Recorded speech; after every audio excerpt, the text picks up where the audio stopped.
Unity. Yeah. One body, one mind. One mind, one spirit. One spirit, one mind. Gotta make the world feel it.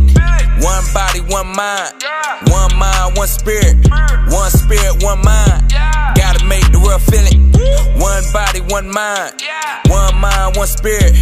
One spirit, one mind. Gotta make the world feel it. Feel it. Gotta make the world feel it. Feel it. Yeah. Gotta make the world feel it. One body, one mind.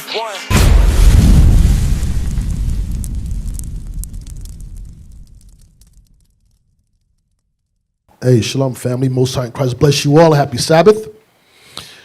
Giving all praises to the Most High in Christ for this opportunity once again to have the opportunity to bring out this word to you.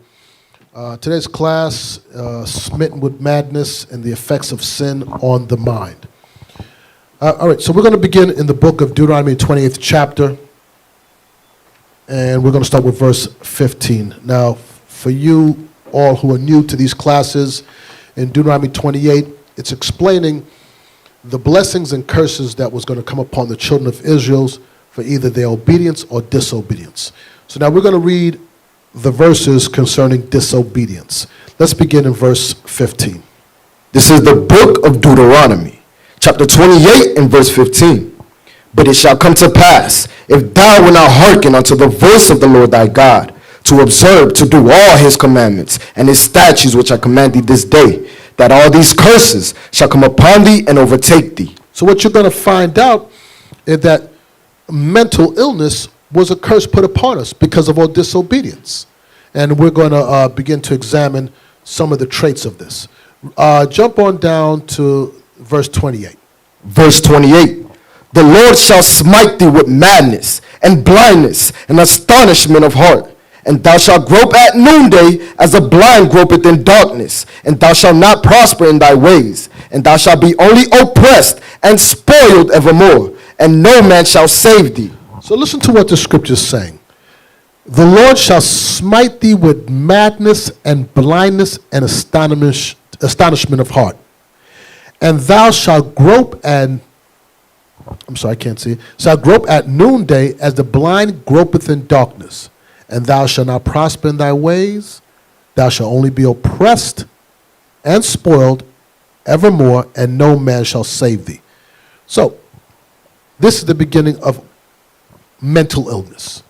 Now, before I go back and explain these verses, I want to read on down, and then it's going to help color in the picture. Verse 30. Thou shalt betroth a wife, and another man shall lie with her. Thou shalt build an house, and thou shalt not dwell therein. Thou shalt plant a vineyard, and shalt not gather the grapes thereof.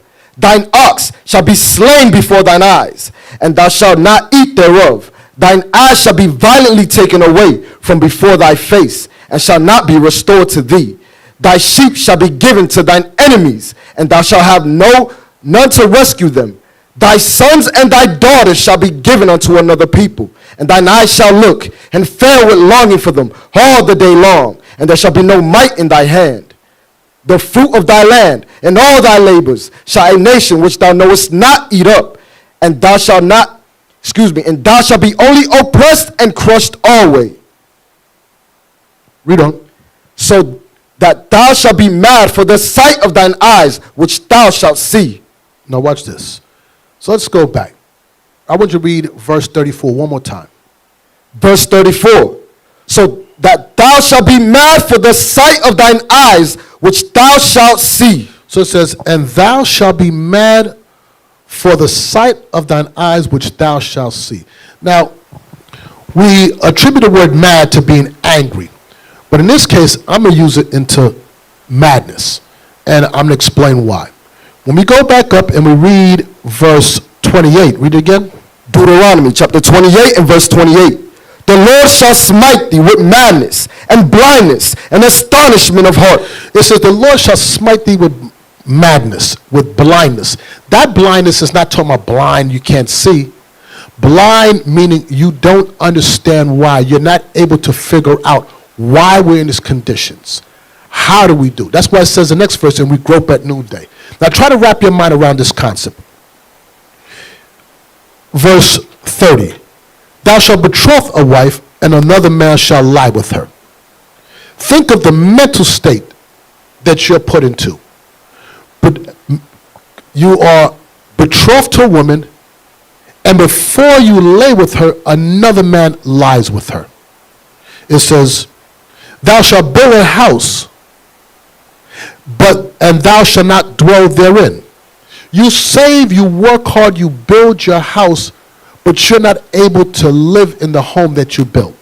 You plant a vineyard, but you're not able to reap the grapes or the benefits of that vineyard. Your ox, your ass, shall be violently taken away from you. And look what it says. It says, thy enemies, it says, thy enemies, thou shalt have none to rescue them. And thou shalt have none to rescue them. So your wife, your land, your home, your cattle, your vineyard, and no one there to rescue them. It says, thy sons and daughters shall be given to another people, and thy eyes shall look and fare with longing for them all the day long, and there shall be no might in thy hand. Your children taken from you, and you don't have the capability or the strength or the power to take your children back. Generally, when we're mad, what results from that is anger, fighting. God said you don't have that might. So what happens to all that energy, all that trauma that you experienced, or we as a people experience? It plagues the mind. That's why when you get to verse 34, read that again. Deuteronomy chapter 28 and verse 34. So that thou shalt be mad for the sight of thine eyes, which thou shalt see. And you're going to be mad, frustrated, and it's going to affect the psyche. God, and that stuff is generational. To this day, we're still feeling the effects of that. Today, they call it PTSD. That we feel the effects of what happened. God said, I'm going to punish you, but that punishment is I'm going to punish you in the plagues of the mind. Because for our generation right now, we didn't experience going away on slave ships. I never was on a slave ship before. My wife wasn't violently taken away from me. But the effects of what's written here still plagues us today. And we're going to explain. Now I want you to jump up and read verse 33. Verse 33. The fruit of thy land and all thy labors shall a nation which thou knowest not eat up. And thou shalt be only oppressed and crushed always. It says we're going to only be oppressed and crushed always. You know why? Let's go back. I want you to read verse 29. This is why. Verse 29. And thou shalt grope at noonday as the blind gropeth in darkness. It says with this madness, with this curses that we are under, we're going to grope. We're going to be as a blind gropeth in darkness. Try to imagine. As a person that's blind, groping, trying to find their way, we as a people, the same thing. We go from religion to politics, to crime. We look for all different ways out of our situation. The only way out of it is repentance. These things happen to us because of sin, and God said, I'm going to make it plague you in the mind. Do you know the a violent act against a person? And I'm not talking about murder, but a violent act against a person, against a woman, rape. Let's use that. That act that happened to her, after the rape is over, she still carried the residues of that hair. Her body physically can be okay again in some cases, but the mental plague of the mind is what never goes away. That's what we experience today. You know how I know we experience it? Because if you are black, Hispanic, Native American Indians, you've experienced this before. And I'm talking about you being legit, not no criminal. As soon as you see a police, you sit up straight. You make sure your seatbelt's on.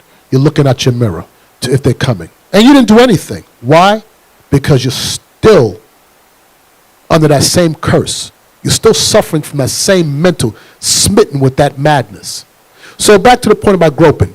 It says, and thou shalt grope at noonday as the blind gropeth in darkness, and thou shalt not prosper in thy ways. And everything you try to do we as a people, we are not able to come out of our conditions. In thy ways, and thou shalt only be oppressed and spoil evermore, and no man shall save thee. So what do? We turn to therapists. We turn to Oprah Winfrey, Alana Von Zahn, Dr. Phil. God said those things are not going to fix your condition. To reverse this, we must begin to keep the commandments. To reverse the madness, the astonishment of heart, the blindness. To do that, it must come back to the commandments. Now watch this. Jump to verse 65, I think it is. 65. Deuteronomy chapter 28 and verse 65. And among these nations thou shalt find no ease, neither shall the sole of thy foot have rest.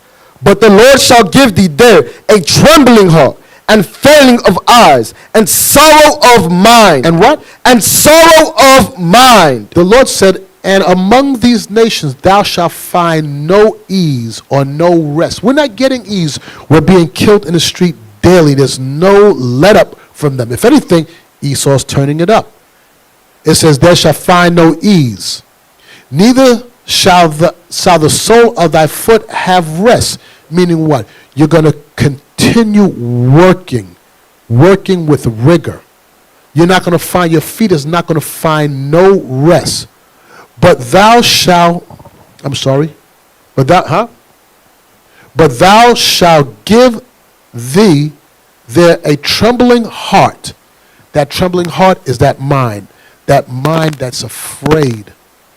You know what it is for people when we are God's chosen people, when we rule the earth, to turn around and have to have a trembling heart, afraid of every move we make, every decision we do. We are in fear of losing our job. We're in fear of getting murdered. We're in fear of driving down the street. We're in fear of whatever we do. We have a level of fear that we suffer from. You trying to switch this mic out?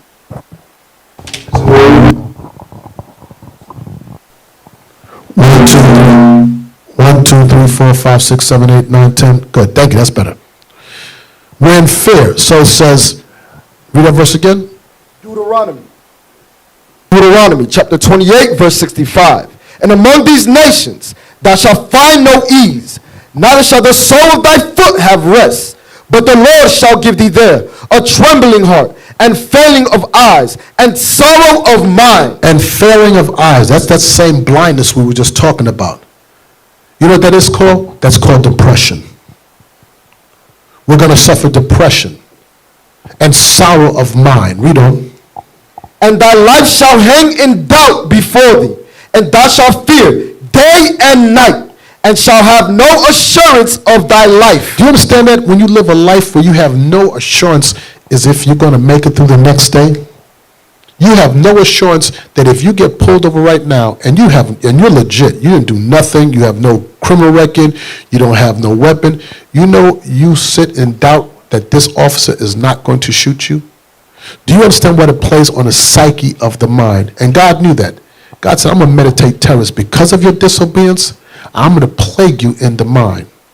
Watch this. Now, with that plague in the mind, what turns from that? Watch this real quick. I want to go to, real quick, I have a clip real quick I want to show. Give me the one on Stockholm Syndrome. And can you put it up on the screen so I can see it? Stockholm Syndrome.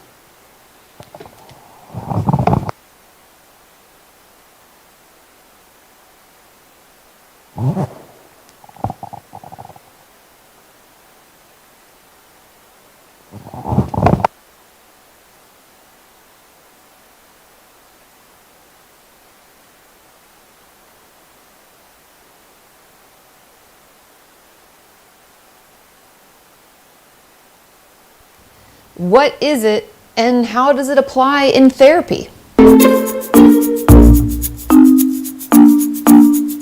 This was one of the most fascinating topics I've gotten to research thus far. So thank you to all of you who requested it.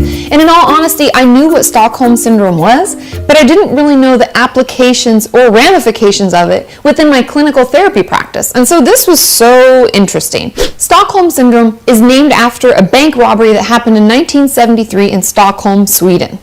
There were bank employees that were kept for 6 days. They were first wrapped in dynamite and thrown into the bank vault. And the thing that happened that shocked everybody is that throughout those 6 days, those captive people wrapped in dynamite, for some reason, became eerily attached to their captors. They felt bad for them. They even turned away police and assistants to get them out of there. They were not helpful at all, and even once released, some of them still kept in touch with their captors and wouldn't testify against them in court. And so everybody thought, what the hell is going on? Why won't they tell us anything? Why are they acting like they were caring and nice and they care about what happens to them? What gives? What they learned is that psychologically, in order to get through terrifying situations, we often attach to our captors as a way to almost survive it, thinking, well, I care about them, I understand what's going on with them. See, they're keeping me alive, they're really nice. And in a way, by being nice to our captors, we're increasing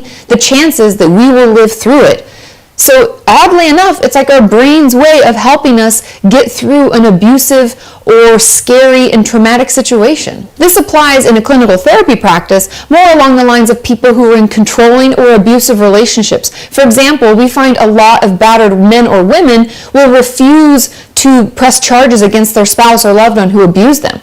Many even bail them out of jail after the police have taken them in because they've abused them. Now let's get into the fascinating part and the reason that Stockholm Syndrome takes hold. There are 4 factors that need to be in place and need to happen, so let's talk about them. The first, and the kind of the obvious one, is that we must feel threatened, either physically or psychologically. And we have to believe that the abuser/captor will actually act out on that threat. The way that we find this happens most commonly is indirectly.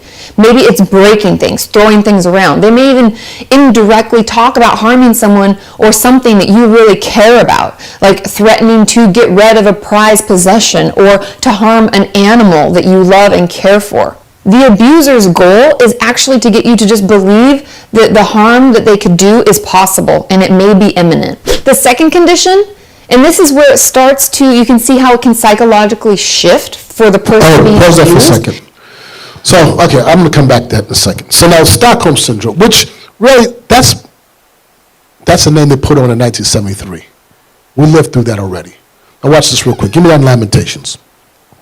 The book of Lamentations, chapter 4, verse 17. As for us, our eyes as yet failed for our vain help. In our watching, we have watched for a nation that could not save us. It says we watched for a nation that could not save us. One second. I want to get there with you. Lamentations. I'm sorry, I went too far. Bear with me. 4:17. Watch this. Read again. Lamentations, chapter 4, verse 17. As for us, our eyes as yet failed for our vain help. In our watching, we have watched for a nation that could not save us. Read on. They hunt our steps, that we cannot go in our streets. Our end is near, our days are fulfilled, for our end is come. So, look, we trust in a nation and we look for a nation that could not save us. This is no different than how we were in Egypt. Watch this real quick. Let's go to the book of Exodus chapter 1. And then we'll go back to Deuteronomy in a second. Exodus 1, I want you to read verse 10. This is the book of Exodus, chapter 1 and verse 10. Come on, let us deal wisely with them, lest they multiply. And it come to pass that when there falleth out any war, they join also unto our enemies and fight against us, and so get them up out of the land. Therefore did they set over them taskmasters to afflict them with their burdens. And they built for Pharaoh treasure cities, Python and Ramses. But the more they afflicted them, the more they multiplied and grew. And they were grieved because of the children of Israel. And the Egyptians made the children of Israel to serve with rigor. This is captivity. This is slavery. Read on.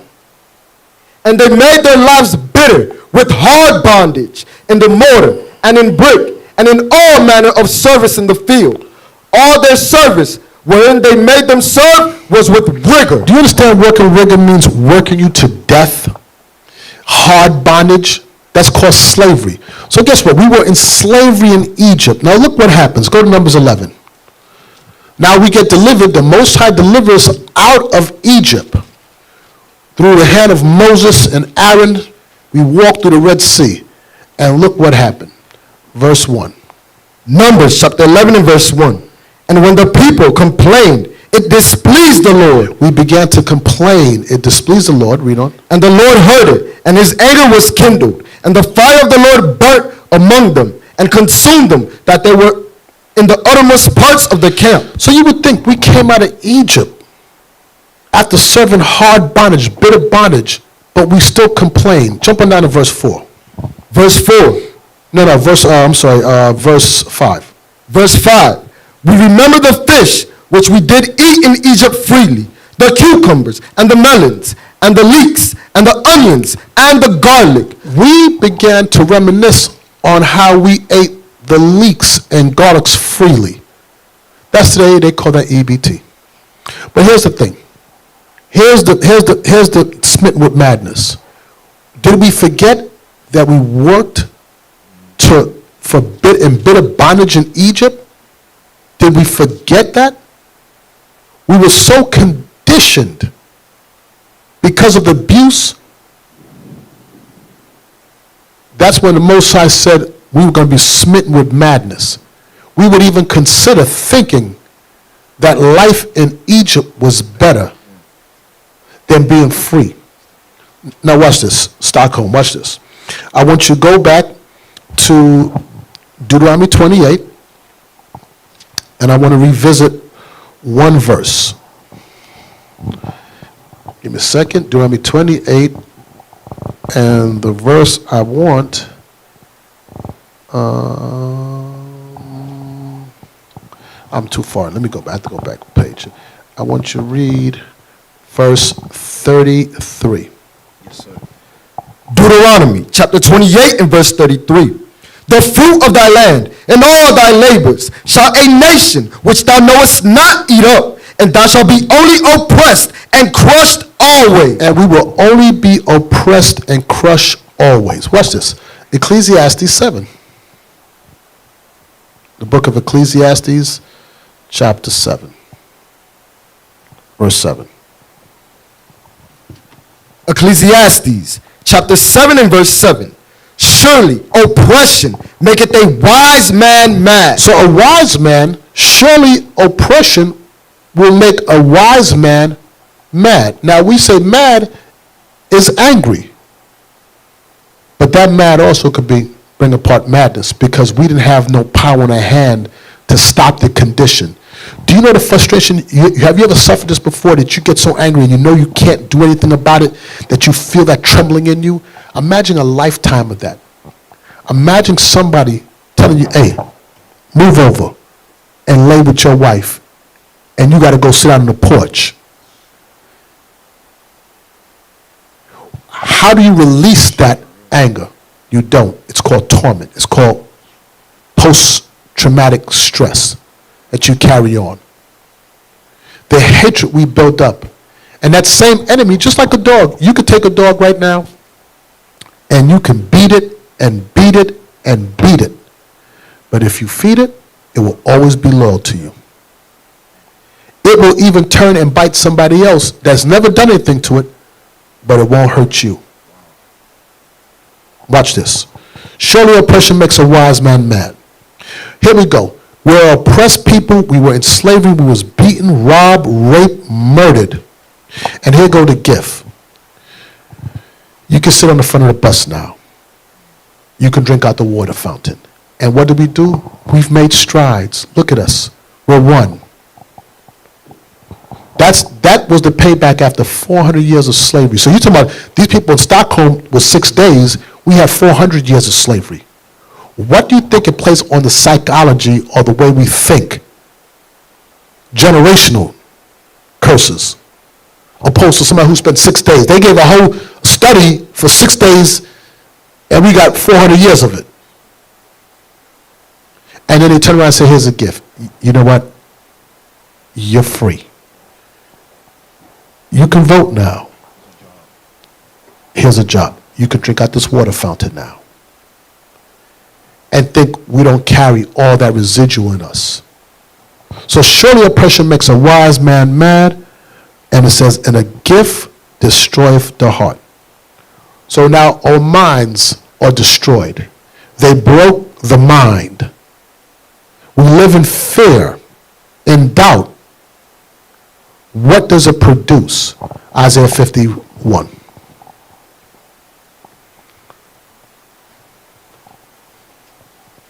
Isaiah 51. Isaiah chapter 51 and verse 19. Yes, sir. Isaiah chapter 51 and verse 19. These two things are come unto thee, who shall be sorry for thee, desolation and destruction, and the famine and the sword. By whom shall I confront thee? He says, these two things are come upon thee, has come unto thee. Who shall be sorry for thee?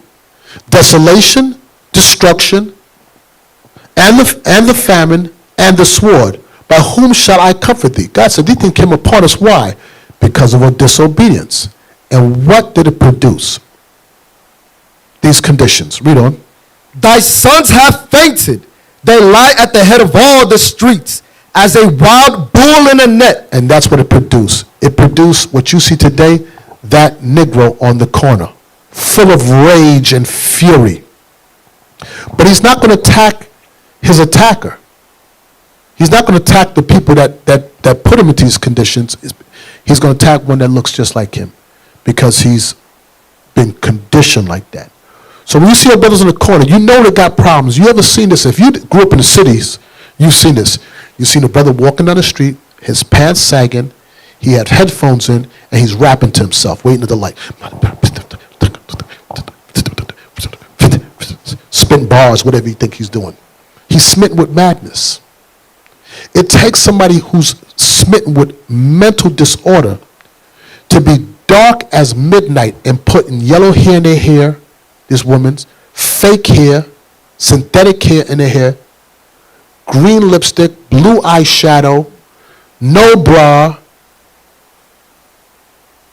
It takes a certain person to believe, a certain caliber of people to believe that abortion is all right. I was listening to Clubhouse this week, and the argument was about, you cannot hold me accountable for committing murder. Only a broken mind can think like that. And the argument is, come on, sister, stop killing our babies. No, it's because the man is this. I'm like, wow, we're arguing. Only a broken mind. Only a mind smitten with madness. And this is all because of sin. We think like that. So it says, read that verse again, verse 20. Isaiah chapter 51 and verse 20. Thy sons have fainted. They lie at the head of all the streets, as a wild bull in a net. They are full of the fury of the Lord. This the fear of God. His judgments is against us, and that's why he's wild, a wild animal on the corners. Because God's judgment. It's a broken mind that's behaving like that. Watch this. Let's go Isaiah 30. We're not going to go too far back. Isaiah 30, verse 12. Isaiah chapter 30 and verse 12. Wherefore, thus saith the Holy One of Israel, because ye despise this word, and trust in oppression and perverseness, and stay thereon. God said, listen, we trust in oppression. The same ones we oppress by, we trust in that. We trust in the perverseness. And guess here's the part, and we stay thereon. Guess what? We don't want a way out. Watch this. Jump up in the chapter, verse 9. Verse 9.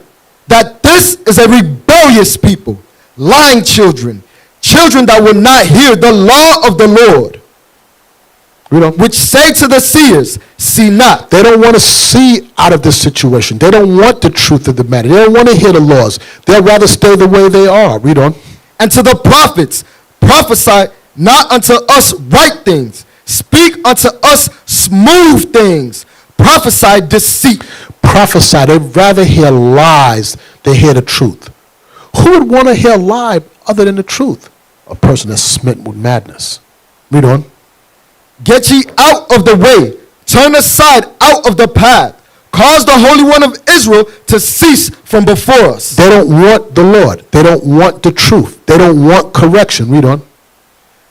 Wherefore, thus saith the Holy One of Israel, because ye despise this word and trust in oppression. Because you despise the laws of God and you trust in the oppression, and the oppression he put upon us was because of our disobedience. That's why our women were taken from us and raped. Our children was carried into captivities. Our land, our homes, everything was taken from us. And that's why God said, I'm going to smite thee with madness. You know why? Because there's going to be a frustration. And there'll be no might in your hand. And I'm going to plague your mind with this. But we understand the way out of this. If we remember who we are, we bethink ourselves, then we know that judgment is coming for them. Our minds will be let free. Free from what? From the burdens that was put upon us because of our own behavior. So this PTSD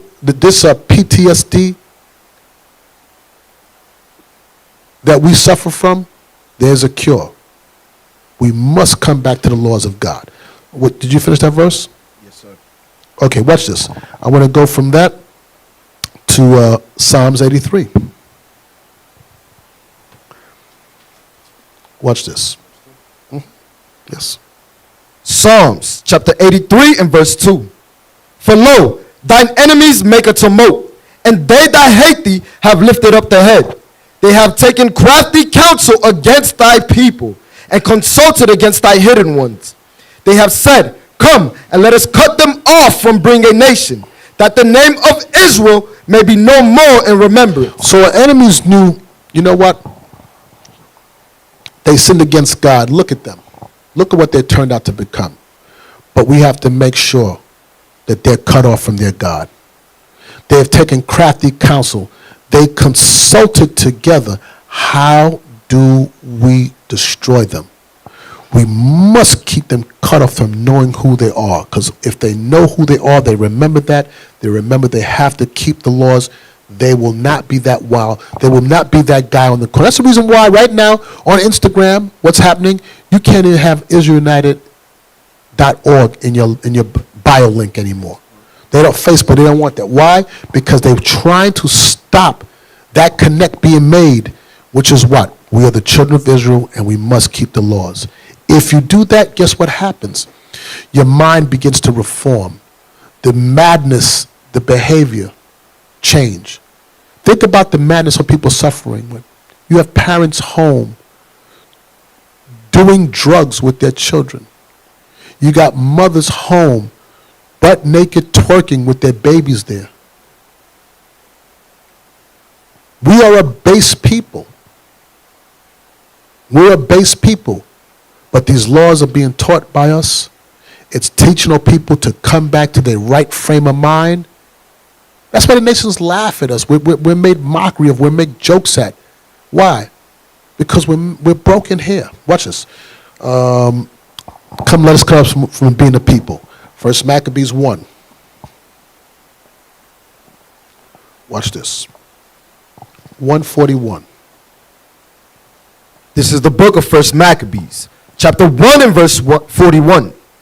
Moreover, King Antiochus wrote to his whole kingdom that all should be one people, and every one should leave his laws. So all the heathen agreed according to the commandment of the king.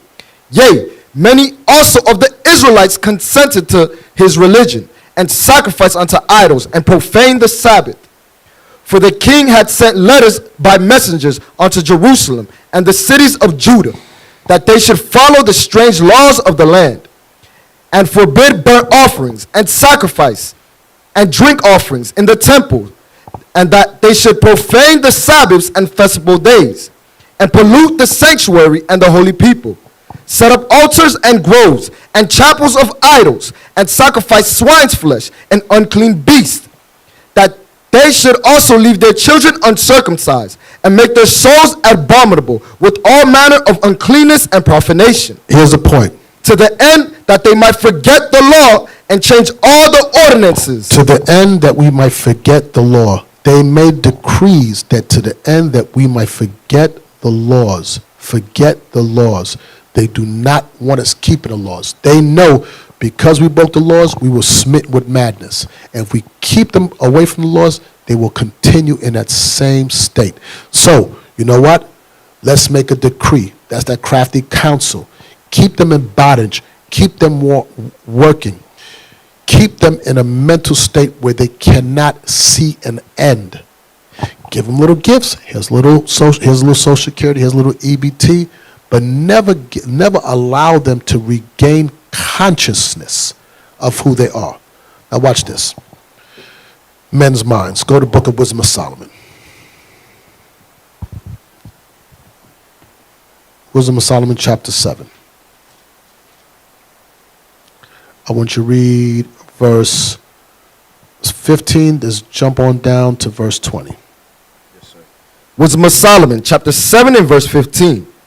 God hath granted me to speak as I would, and to conceive as is meet for the things that are given me, because it is he that leadeth unto wisdom and directeth the wise. Right. God gave Solomon this understanding. Jump on down to verse 20. Verse 20. The natures of living creatures. He gave him to understand the nature of living creatures. And the furies of wild beasts. And the furies of wild beasts. Read on. The violence of winds. He gave him to understand how the weather works. And the reasonings of men. How men think. Today that's called psychology. He gave Solomon the understanding of the way men think. Read on. The diversities of plants and the virtues of roots, and all such things as are either secret or manifest, them I know. So he understood whatever secret or manifest. So I'm going to use, in this case, secret, the subconscious mind. The subconscious mind, how the subconscious mind works. Give me that scripture. As a man thinketh, so is he. Real quick.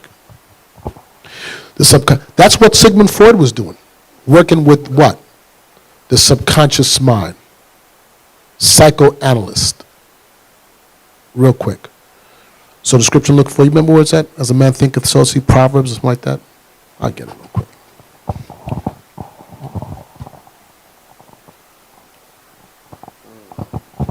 Proverbs 23. Proverbs chapter 23 and verse 7. For as he thinketh in his heart, so is he. So he understood that. Solomon understood, as a man thinketh, so is he. Understand the reasonings of men. Why do men do the things they do? Why do we behave the way we behave? These other nations. Real quick, I want you to go up to that clip. What's the clip you had again? Yes, go back. Not the previous one. Yes. Oh, no.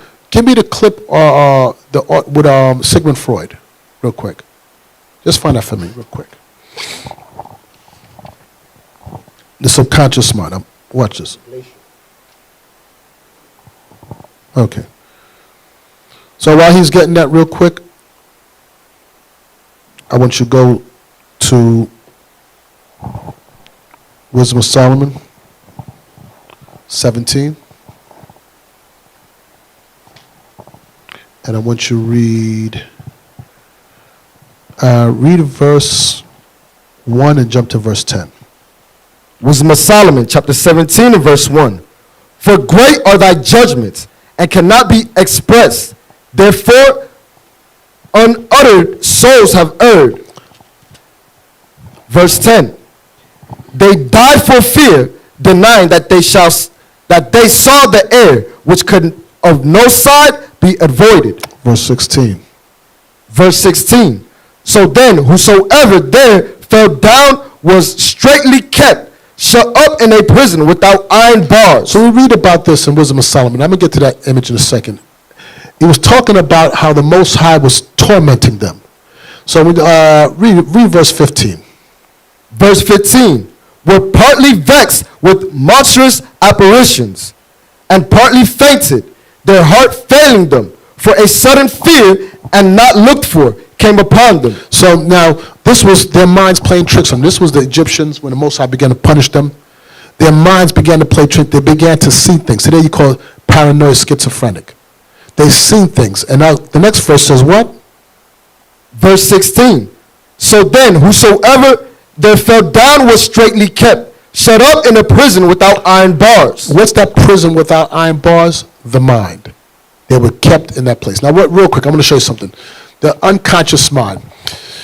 Okay, if you see what that's a glacier or ice, what do you call iceberg, right? Now look, read that first part of it, the conscious. The unconscious mind, the conscious, the small amount of mental activity we know about. The subconscious, things we could be aware of if we wanted or tried. The unconscious, things we are unaware of and cannot become aware of. The id is part of the unconscious mind and comprises the two instincts, eros and thanatos. So now watch what it says. The conscious, the small amount of mental activity we know about. That's what we consciously think about. Things we could be aware of, the subconscious things we could be aware of if we wanted or tried, things we think about. It says, and the unconscious, things that we're unaware of, things we are unaware of and cannot become aware of. Now that's not true, but I'm explaining in a second. Sigmund Freud, what he worked on was he tried to work on the subconscious and the unconscious mind. How people think, how they reason. So things that are trapped in their subconscious mind or their unconscious mind is this. Watch this. Go to Ephesians.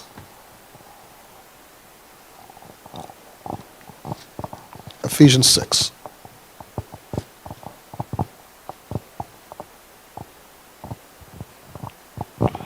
Ephesians 6, and I want you to read verse 11. Ephesians chapter 6 and verse 11. Put on the whole armor of God, that you may be able to stand against the wiles of the devil. For we wrestle not against flesh and blood, but against principalities, against powers, against the rulers of darkness of this world, against spiritual wickedness in high places. It says, we wrestle not against flesh and blood, but against what? For we wrestle not against flesh and blood, but against principalities, against powers, against the rulers of darkness of this world, against spiritual wickedness in high places. Right, we wrestle not against flesh and blood, but we wrestle against spiritual wickedness in high places. They understand to work on the subconscious mind of man. They understand to work on the part of us that we don't. That's what you watch on TV. It's programming us. It's keeping us in a certain state.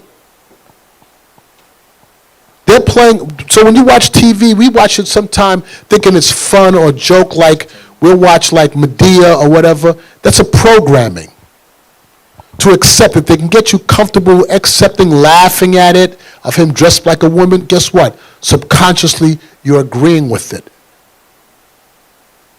We're laughing at this one dressed up in drag. We're slowly agreeing with that behavior, unbeknownst to us. That's the subconscious mind that they're working in. That's their witchcraft. That's the part that keeps us smitten with madness. Watch this real quick. Okay, let's go to the other clip of the woman. Now, in slavery.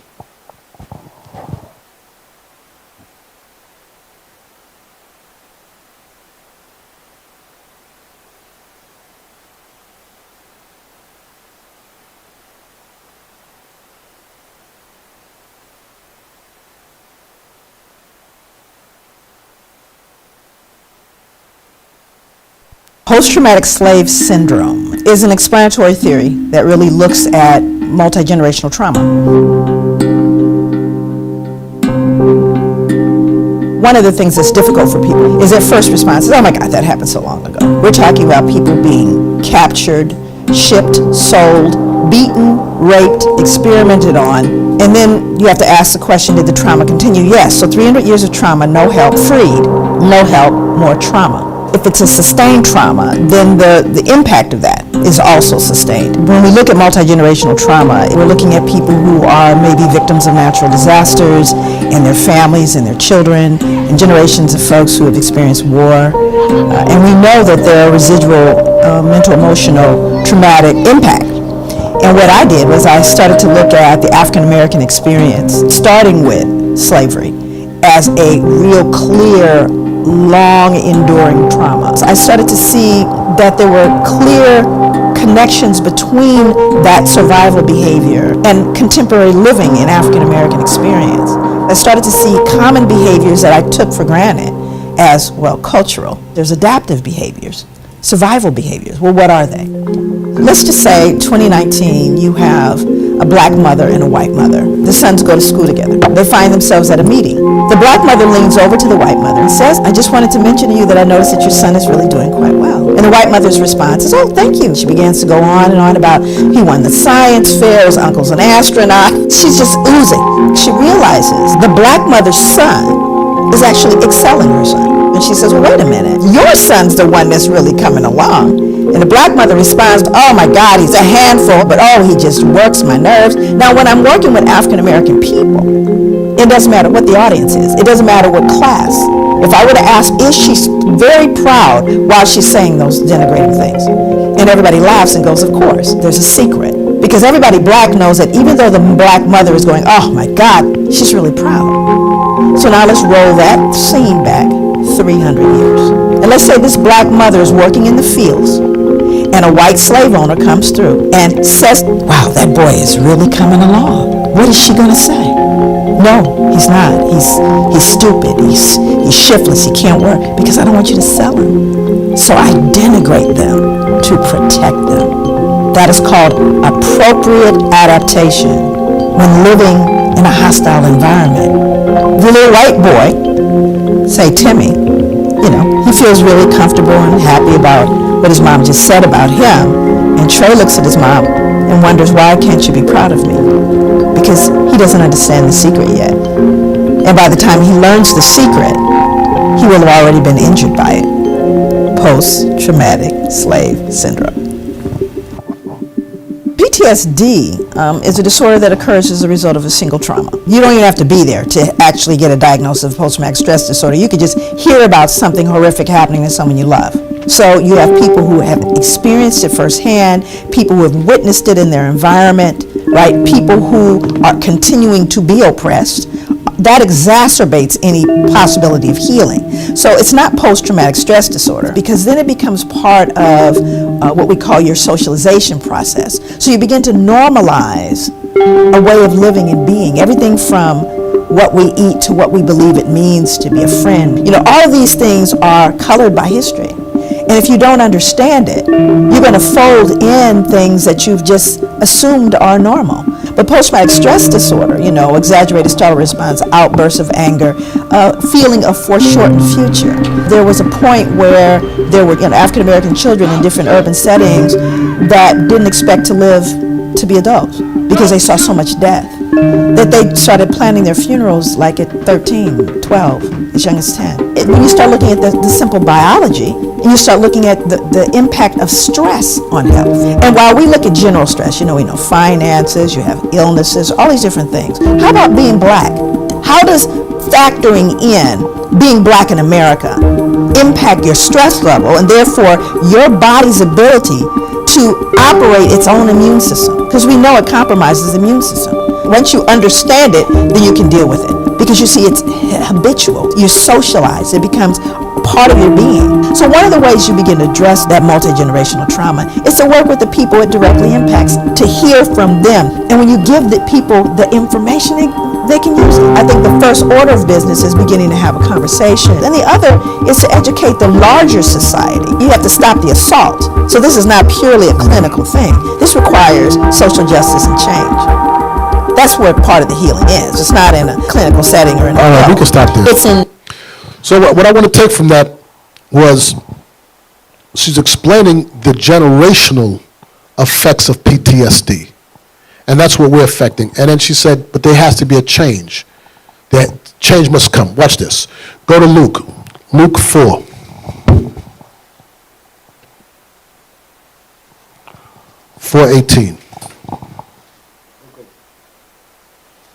The book of Luke, chapter 4 and verse 18.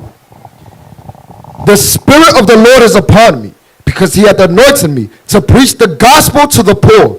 He hath sent me to heal the brokenhearted, to preach deliverance to the captives, and recovering of sight to the blind. And the what? And recovering of sight to the blind. Read on. To set at liberty them that are bruised. So listen what it says. It says, and the Spirit of the Lord was upon me, because he hath anointed me to preach the gospel to the poor. What is the good news of this Bible?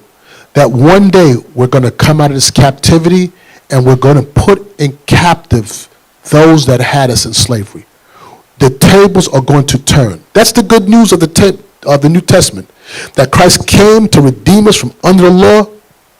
That we're going to be free. Our minds are going to be free from these plagues that's plagued us. This mental, the mental strain, the PTSD that we're suffering. That's what it says, and ye shall know the truth, and the truth shall make you free. Free where? Free here.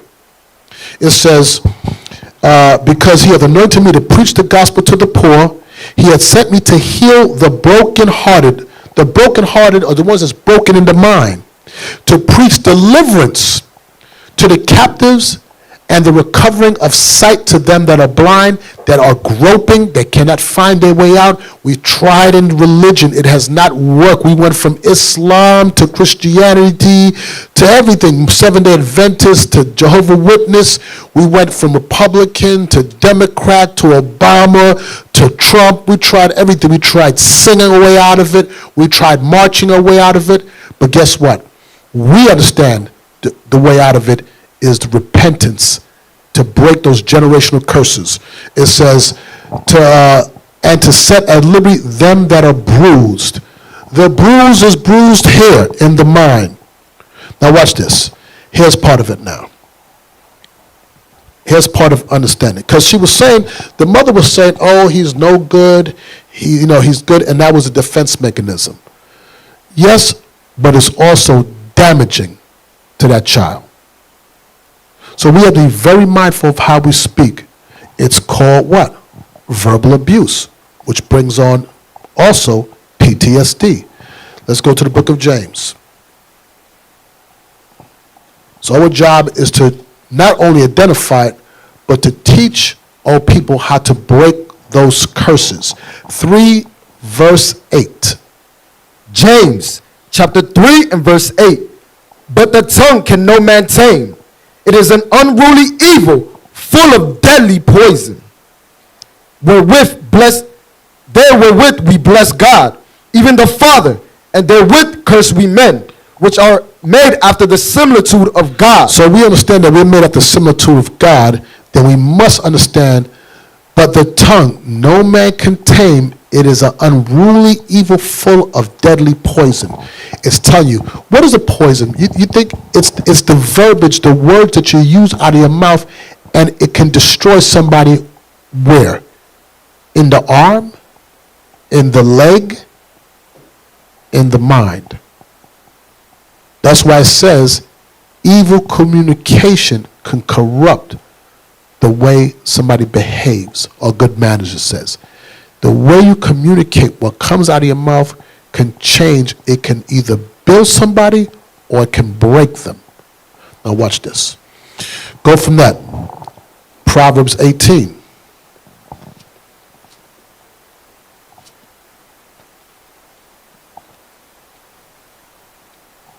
Verse 21.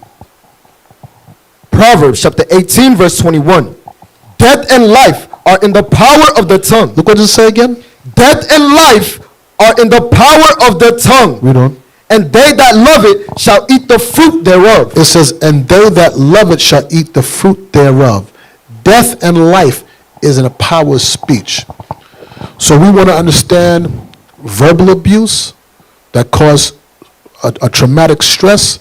understand that we can breathe life into somebody or we can breathe death into somebody. That's why it says full of deadly poison. I want to go from there to Proverbs 12:25. Proverbs chapter 12 and verse 25. Heaviness in the heart of man maketh it to stop. To stoop. To stoop. So that's what? Depression. Read on. So heaviness in the heart of the man maketh him to stoop. Read on. But a good word maketh it glad. But a what? But a good word maketh it glad. But a good word maketh it glad. But a what? But a good word maketh it glad. A good word will make it glad. Will make what? The mind glad. Watch this. Go from that to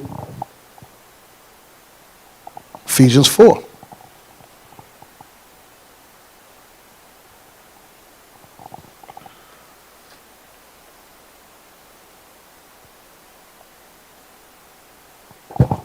Yep, Ephesians 4:29. Ephesians chapter 4 verse 29. Let no corrupt communication proceed out of your mouth, but that which is good to the use of edifying, that it may minister grace unto the hearers. Right, so don't let corrupt communication proceed out of your mouth, but let it be to the use of edifying. Let what comes out of your mouth. Remember, the tongue is full of deadly poison. So if we want to break these general curses and stop this traumatic stress, here's one way. Watch your speech. Read on. Oh, no, drop that real quick. I want to go from that to Proverbs 19, verse 19. The book of Proverbs, chapter 19 and verse 19. A man of great wrath shall suffer punishment, for if thou deliver him, yet thou must do it again. We don't. Hear counsel and receive instruction, that thou mayest be wise in thy latter end. There are many devices in a man's heart. Nevertheless, the counsel of the Lord, that shall stand. We don't. The desire of a man is his kindness, and a poor man is better than a liar. That's not the scripture I'm looking for. I'm sorry. That's a Proverbs. I'm sorry. It was Proverbs 29. 29 and 1. Proverbs chapter 29 and verse 1. He that being often reproved hardeneth his neck. It said, a man that is often reproved will begin to harden his neck. Read on. Shall suddenly be destroyed, and that thou without remedy. It says, a man is often reproved will begin to harden his neck. So if your conversation, if what's coming out your mouth is not to the edifying, and you're often reproving somebody, they become stiff-necked. So now we have to find a way, especially with people that's smitten with this madness, we have to find a way to reach them, to correct them, to help them, but at the same time that they don't become callous. All these are the effects because of what? Because of sin. That's why, drop that, go to the book of James. Real quick. Bear with me. I'm going to have to look for the scripture. Hold on.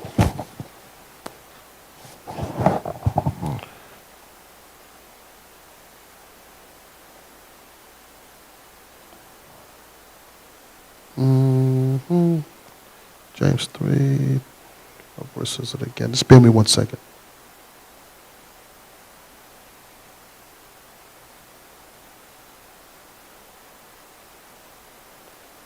Okay, James 3:17. James chapter 3 and verse 17. But the wisdom that is from above is first pure, then peaceable, gentle, and easy to be entreated, full of mercy and good fruits, without partiality and without hypocrisy. And the fruit of righteousness is sown in peace of them that make peace. Read on. James chapter 4 verse 1. From whence cometh wars and fightings among you? So we know that the wisdom from above is first peaceable and pure. It says, and fruits of righteousness is sown in peace of them that make peace. Now here's the point. From whence cometh wars and fightings among you? Come they not hence, even of your lust that war in your members? So now if there's contention, there's something that's warring where? Inside here. That's why we have black on black crime. Why? Because there's a stress that's on our mind, something that we're plaguing us, and we don't know how to deal. That's why all men become other women become very hardened as people. So when it says, whence cometh wars and fighting amongst you, don't they come from the lust that's warring inside of you? Why is it warring inside of you? Because of our conditions. So I'm going to go from that. Now watch this real quick. I want to go from that to Luke. No, that's not it. I'm sorry, I'm on the wrong page. This is not exactly what I'm looking for. Oh, Ephesians 4, 22. Ephesians chapter 4 and verse 22. That ye put off concerning the former conversation, the old man, which is corrupt according to the deceitful lust. And it says, you put off what? That ye put off concerning the former conversation, the old man, which is corrupt according to the deceitful lust. It says, and be renewed in the spirit of your mind. And be renewed in the spirit of your mind. So it says that you put off the former conversation, that old man. So the Lord said, that old man we have to get rid of.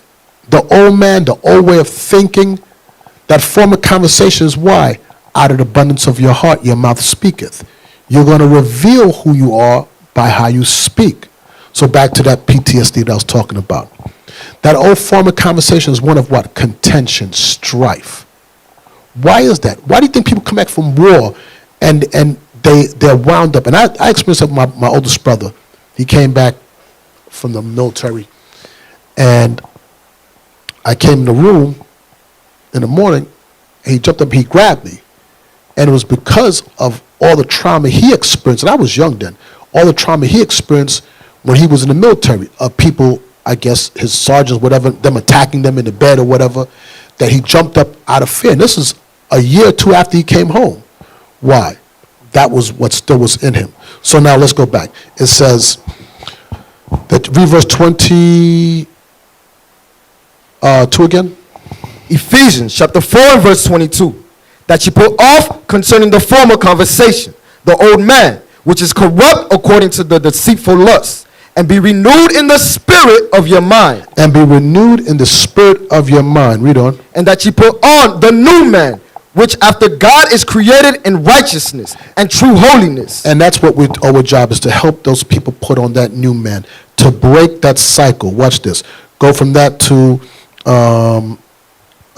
Psalms 52.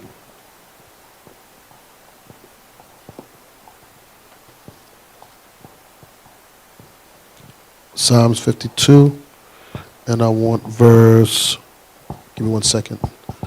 Let's show what verse it is. Psalms 52, give me verse 4. Psalm chapter 52 and verse 4. Thou lovest all devouring words, O thou deceitful tongue. It says, thou lovest all devouring words, O thou deceitful tongue. Read on. God shall likewise destroy thee forever.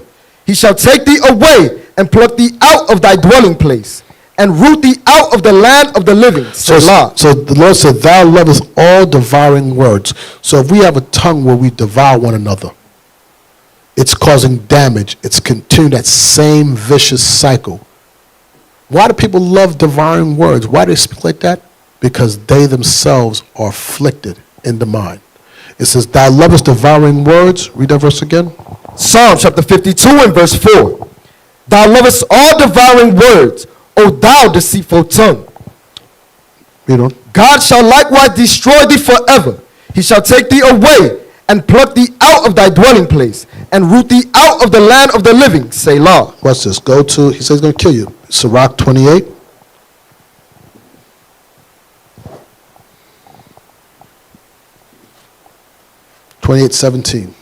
Sirach chapter 28 verse 17.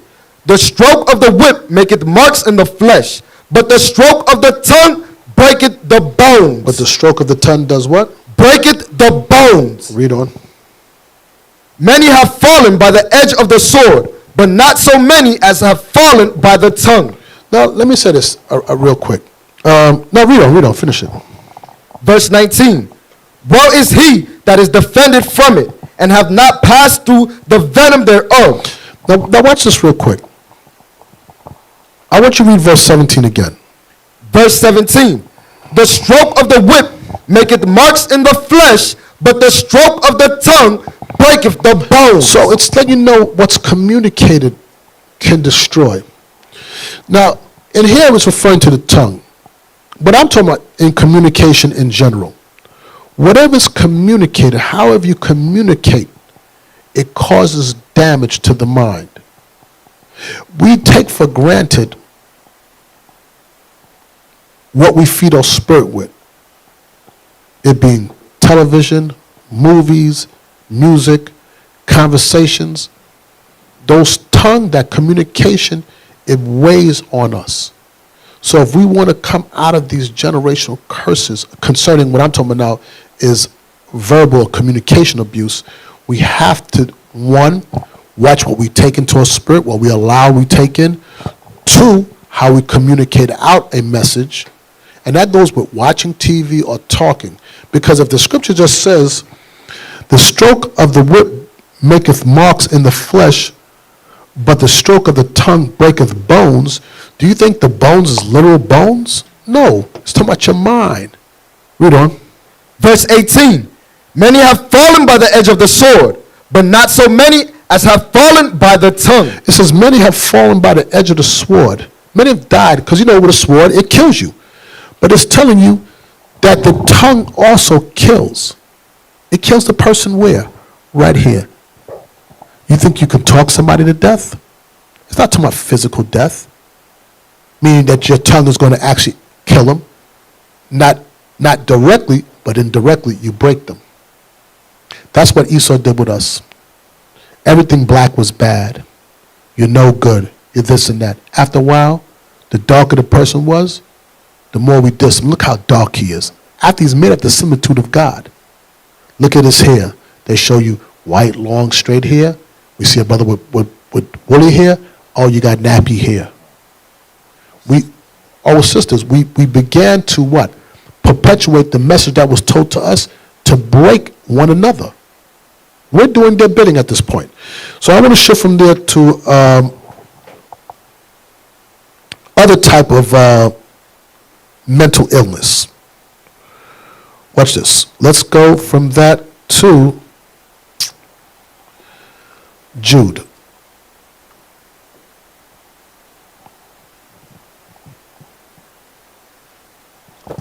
Book of Jude. These are they that separate themselves. Jude, verse 19.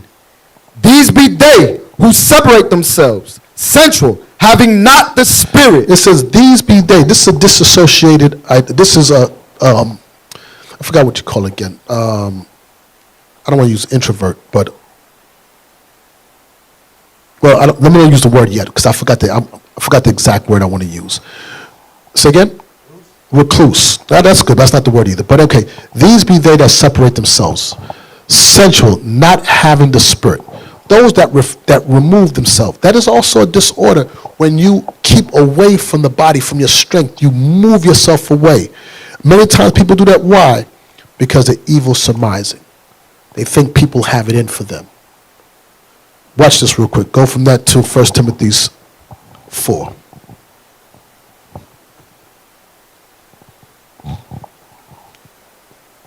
Antisocial. That's it right there. Thank you.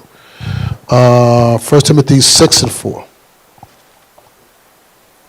1 Timothy chapter 6 and verse 4.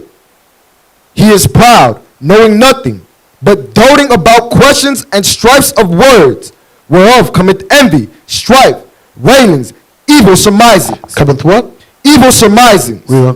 Perverse disputings of men of corrupt minds. Perverse disputings of men of corrupt minds. What I want out of that, we don't finish it. And destitute of the truth, supposing that gain is godliness. From such withdraw thyself. So look what it says. The one I want at this is the evil surmisings. To surmise evil of a person, to think evil, always thinking of how to destroy. That's a mind smitten with madness. You conjure up thoughts on why this brother hates you. He never did anything to you. How did you get to that point? What did he ever do to you or she ever do to you? And you make that all up in your mind. Watch this. Evil surmising. That's why it says in Corinthians 13. Yeah. 1 Corinthians chapter 13 and verse 5. Doth not behave itself unseemly, seeketh not her own, is not easily provoked, thinketh no evil. Charity doesn't think evil. Having that spirit. That so when people separate themselves away from you, you see they move, it says, preferring one another. So when you see people always pulling away, know it's something right here that they're struggling with. They could be evil surmising. Because a charitable spirit don't think evil. It doesn't think in that kind of way. We understand our strength is what? When we come together. All these things are broken is what broke us mentally. That we don't know how to associate, how to deal with each other. We will begin to backbite, argue each other. We'll begin to disrespect each other. And all that is because we broke the sins. And then we broke the laws. And then we're looking for solutions, but we're looking in all the wrong places. Watch this real quick. Go from that. I want to go to multiple personalities real quick. Luke 8.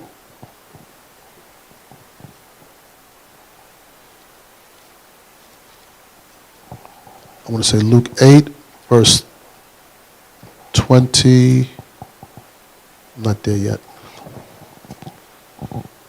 Luke 8.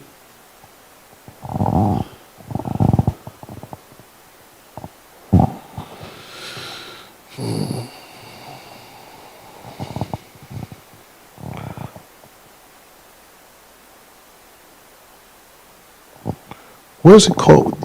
Look it up for me real quick. Wait, Legion. Oh, verse 30.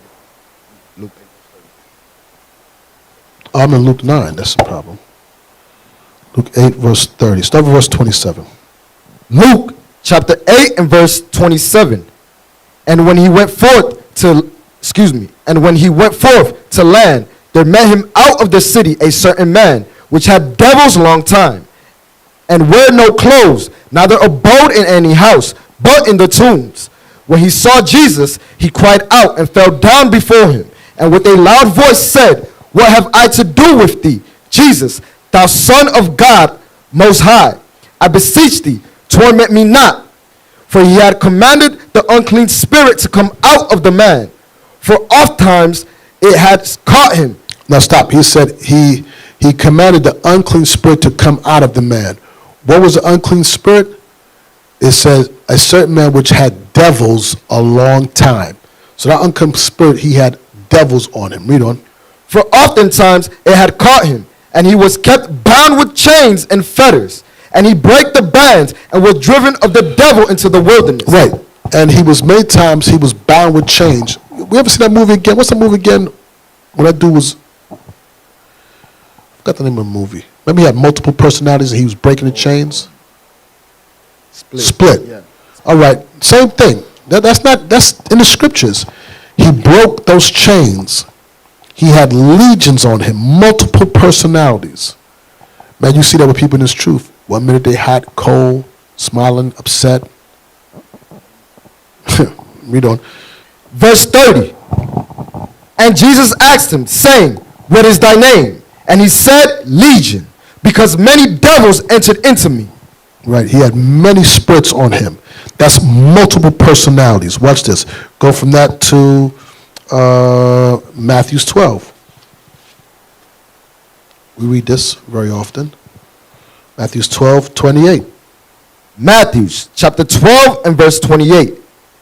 But if I cast out devils by the Spirit of God, then the kingdom of God is come unto you. Or else, how can one enter into a strong man's house and spoil the goods, except he first bind the strong man, and then he will spoil his house? Read on. He that is not with me is against me, and he that gathereth not with me scattereth abroad.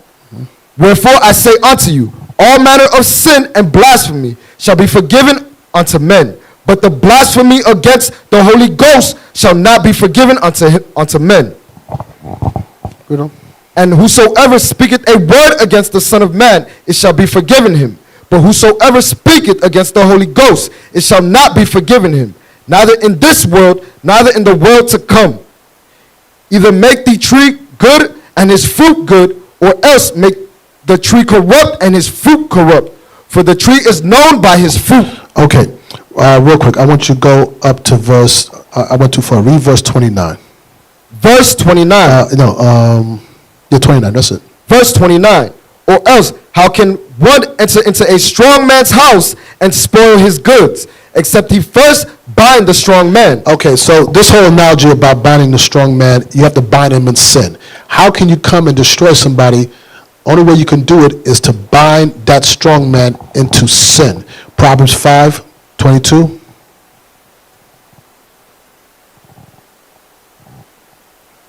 The book of Proverbs, chapter 5 and verse 22. His own iniquities shall take the wicked himself, and he shall be holden with the cords of his sins. He shall be holden with the cords of his sins. That's what I want. All right? Now let's jump on down. St. Matthew's 12:43. Matthew chapter 12 and verse 43. When the unclean spirit is gone out of a man, he walketh through dry places, seeking rest, and findeth none. Then he saith, I will return into my house from whence I came out. And when he is come, he findeth it empty, swept, and garnished. Then goeth he, and taketh with him 7 other spirits more wicked than himself, and they enter in and dwell there. So now, here we go again. 7 more spirits. We just read that about legions. You have multiple personalities. You have people that leave this truth, and at one time, their minds was right. Then all of a sudden now, they're into what? Idolatry. They're into what? Hatred. Unclean foods. Religion. More spirits jump on them. Each one of those spirits is what? Another demon that jumps onto them. That's when it says, and you know what? Many of them who leave, they think they're still in the Bible. They're looking for solutions. They're smitten with madness. Things that they understood that was basic understanding, like keeping the Passover, becomes hard for them to understand. They're full of rage and anger in their spirits. All this is because of sin. What verse was that? Verse 45. Read verse 45. Matthew chapter 12 and verse 45. Then goeth he, and taketh with him 7 other spirits, more wicked than himself, and they enter in and dwell there. And the last state of that man is worse than the first. Even so shall it be also unto this wicked generation. Now watch this. Watch again, smitten with madness. I want to go to the book of Matthew's 27.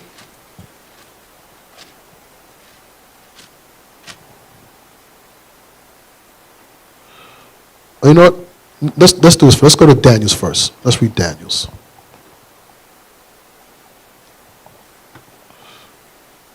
I want Daniel's chapter 4.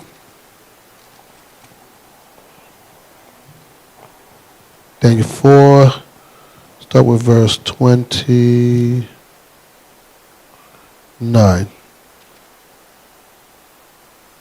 Daniel chapter 4 and verse 29. At the end of 12 months, he walked in the palace of the kingdom of Babylon. The king spake and said, Is not this great Babylon that I have built for the house of thy kingdom by the might of my power and for the honor of my majesty?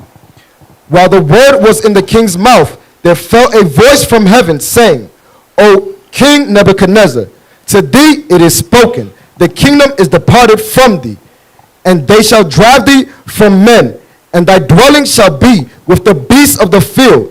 They shall make thee to eat grass as oxen, and 7 times shall pass over thee, until thou know that the Most High ruleth in the kingdom of men, and giveth it to whomsoever he will. Read on.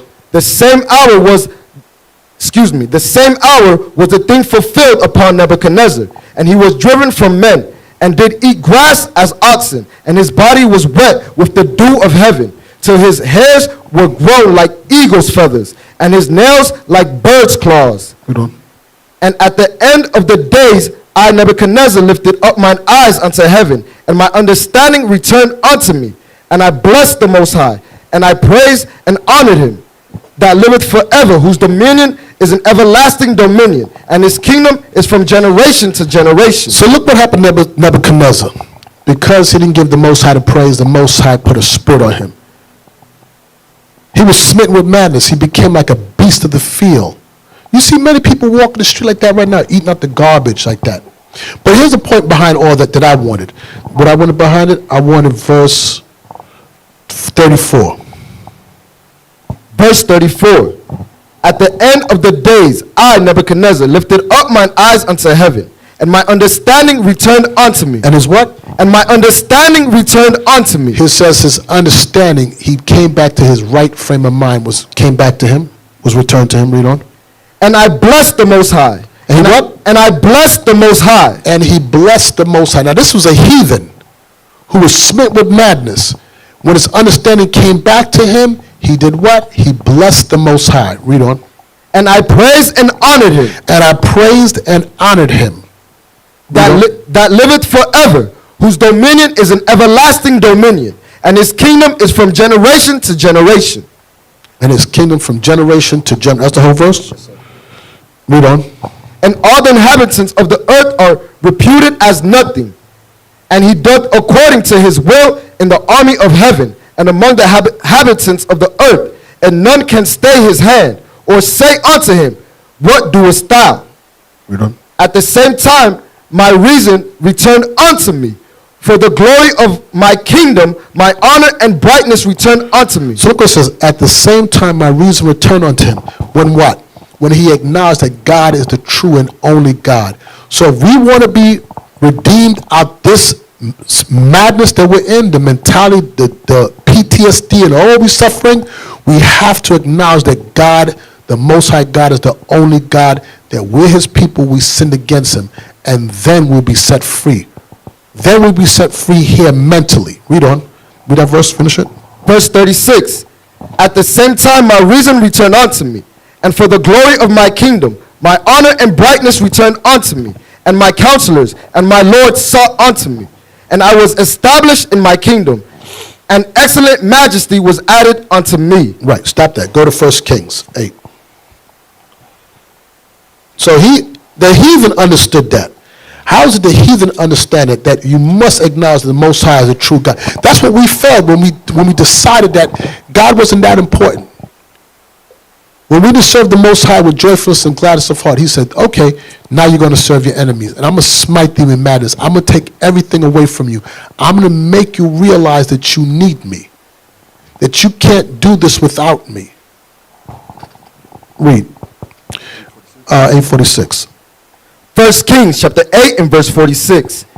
If they sin against thee, for there is no man that sinneth not, and thou be angry with them, and deliver them to their enemy, so that they carry them away captives unto the land of the enemy, far or near. Yet if they shall bethink themselves in the land whither they were carried captives, and repent, and make supplication unto thee in the land of them that carried them captives, saying, we have sinned, we have done perversely, we have committed wickedness, and so return unto thee with all their heart and with all their soul. God said, if they return to me with their mind, they have to return their mind to me. And in that, their soul is going to return to me. But they must return to, that's what Nebuchadnezzar did. Nebuchadnezzar acknowledged. The Lord is saying, you want to fix your condition, the madness that you're in, you must return back to my laws. Change the way you think. And in that, I'll lift those curses off of you.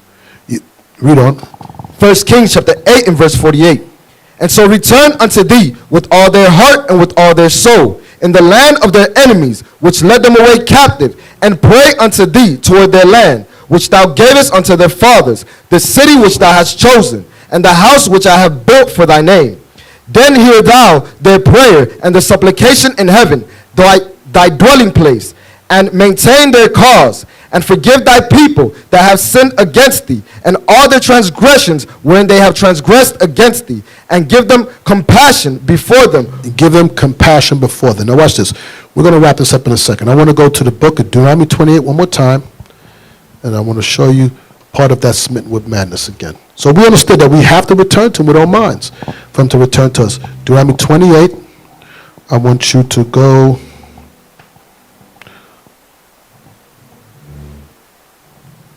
I want you to read 65 through 67. Yes, sir. Deuteronomy chapter 28, verse 65. And among these nations thou shalt find no ease, neither shall the sole of thy foot have rest. But the Lord shall give thee there a trembling heart, and failing of eyes, and sorrow of mind. Mhm. And thy life shall hang in doubt before thee, and thou shalt fear day and night, and shall have none assurance of thy life. In the morning thou shalt say, would God it were even. In the morning, you're going to wish it was evening time. Read on.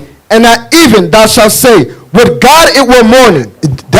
You understand how bad that is? He said, in the morning, you're going to be praying that the day is over. And at the end of the day, you're going to be praying that it was morning. Meaning watch, God is going to make your life a total torment. Read on. For the fear of thine heart wherewith thou shalt fear, and for the sight of thine eyes which thou shalt see. So I'm going to give you an example of what you're going to see, why you're going to feel like that. Watch this. Jump to verse 52. Verse 52. And he shall besiege thee in all thy gates until thy high and fenced walls come down, wherein thou trustedest throughout all thy land. And he shall besiege thee in all thy gates throughout all thy land, which the Lord thy God hath given thee. Read. And thou shalt eat the fruit of thine own body. Stop. So it says, and he shall besiege thee in all thy gates until thy high walls and fence walls come down when thou trustest throughout all thy land. And he shall besiege thee in all thy gates throughout all thy land, which the Lord thy God hath given thee. So try to think what happened to us back then. We was compassed with enemies. They besieged us. There was no food coming into the city, no water coming into it. You understand what happens with starvation? Starvation happens, and what happens? Our mental capacity starts to wane. We begin, the madness kicks in. And what do we do next? Verse 53. And thou shalt eat the fruit of thine own body, the flesh of thy sons and of thy daughters, which the Lord thy God hath given thee, in the siege and in the straitness, wherewith thine enemies shall distress thee. Read on. So that the man that is tender among you and very delicate, his eye shall be evil toward his brother, and toward his wife of his bosom, and toward the remnant of his children which he shall leave. Jump on down to verse 57. 57. And toward her young one that cometh out from between her feet, and toward her children which she shall bear, for she shall eat them for want of all things secretly in the siege and straitness, wherewith thine enemy shall distress thee in thy gates. So understand what's happening here. The Most High said, I'm going to break you down so bad, I'm going to smite you with madness that you're going to eat your own children. Now how does that happen? Does that happen over a period of time? No. You're without water. Go to Isaiah real quick.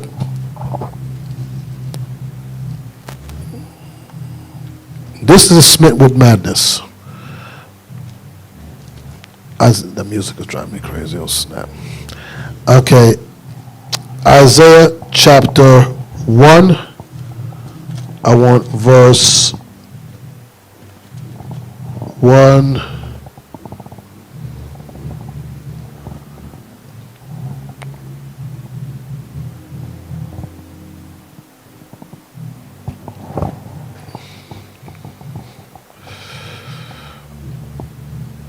The whole stay of bread, the whole staff of water. 1 second. Chapter 3, I'm sorry. 3 and 1.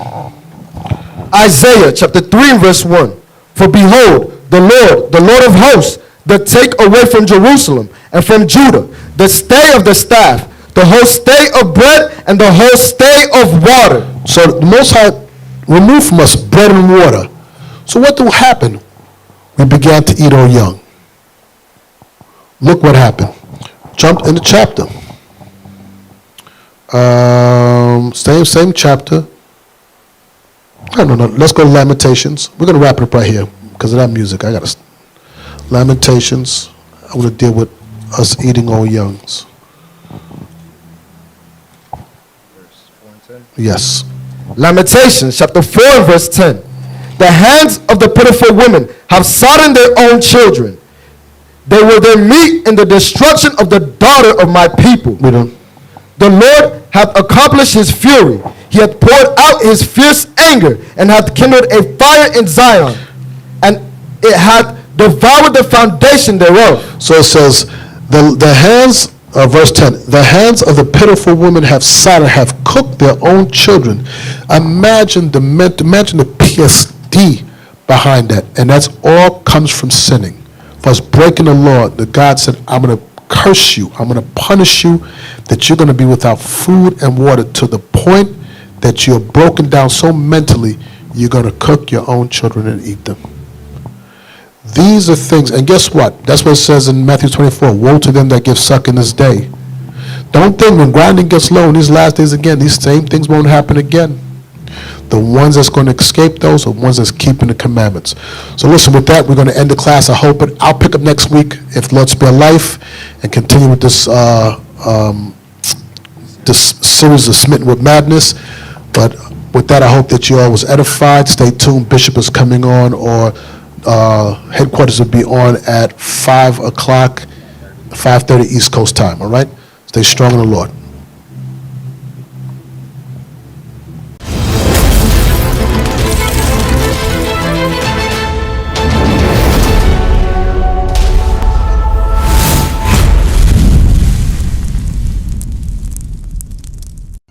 We used to scream black power while heroin was pushed. But at the end of the day, nothing's in vain. IUIC has been given a vision. The tents of Judah has risen. Many has attempted the mission. Minor murmuring, omitting, and missing the mark. Just reading that he had the flame of fire in his eyes gave us the spark. We on Paul's mission. We out on the road, purple and gold. From Mexico, Cuba, Haiti, Ghana, Sierra Leone. 144,000 boots banging, concrete crackling. These are our men repented at heart. The scriptures is proof. IUIC, we deliver the truth.